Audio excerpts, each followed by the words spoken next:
big, heavy, awful things that happen that you're a part of.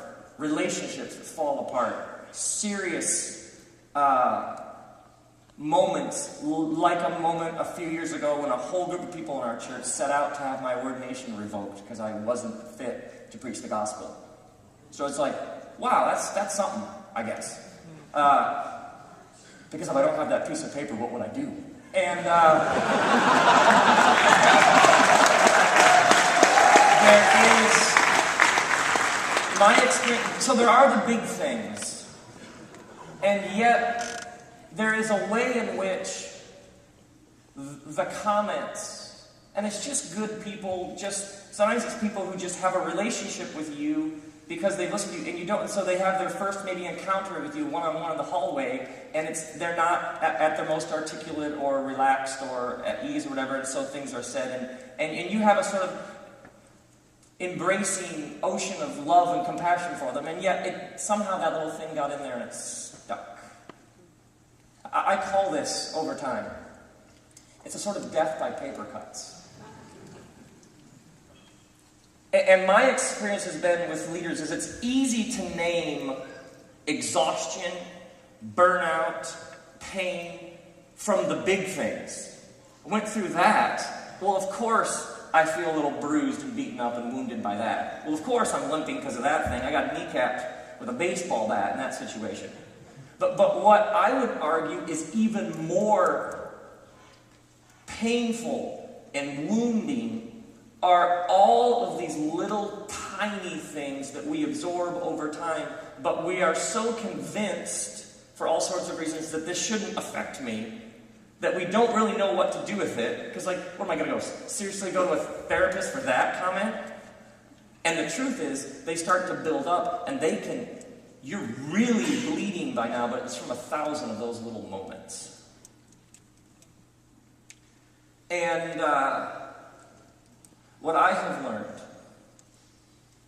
is that what this can do to you, in almost like deep recesses of your bones, is it begins to affect us, sometimes because it's over a period of years, and because they can all at the time seem so trivial, absurd, and superficial, is it adds up in ways that you can't really identify it or see it coming, or even know when it's really exerting tremendous power over you.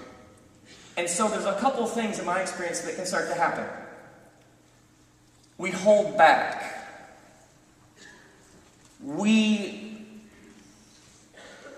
In the early days, we went for it.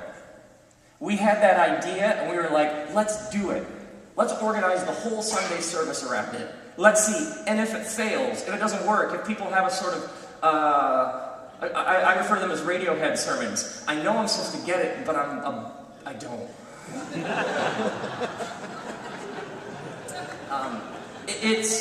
And what happens is we took a few shots because of it. We took a bit of like, well, is that what we're going to come to expect? Kind of this, what about the Bible? Or whatever. And so what happens is the next time we have one of those impulses, hey, let's do this. It's that feeling before whatever it is you were going to do, when you're like, hey, you know what? And the other people who are with it, you're in it together, you have this sense like, hey, this thing could really bomb. I know. It's that holy terror of, we got something here we got to share, and the reason why I know the experience is what we're supposed to do is there's a chance it could really fail. You know that feeling, do you not? It's whatever I'm doing, I'm not just, well, I guess it's time to say something. Whatever this is, at least I'm fully alive. At least we're trying something. At least in some sort of humble, sort of stumbling way, at least we're listening to what looks like the Spirit. We're chasing the wind, man.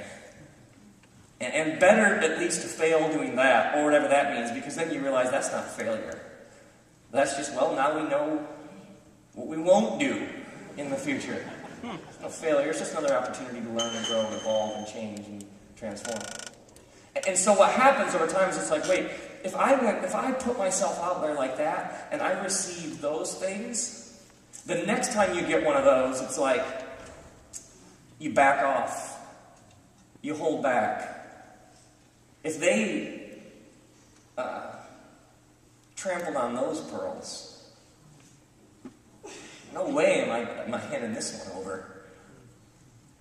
And so the prophetic, man, the last time I talked about the suffering in our city, a bunch of people said, stop making me feel guilty.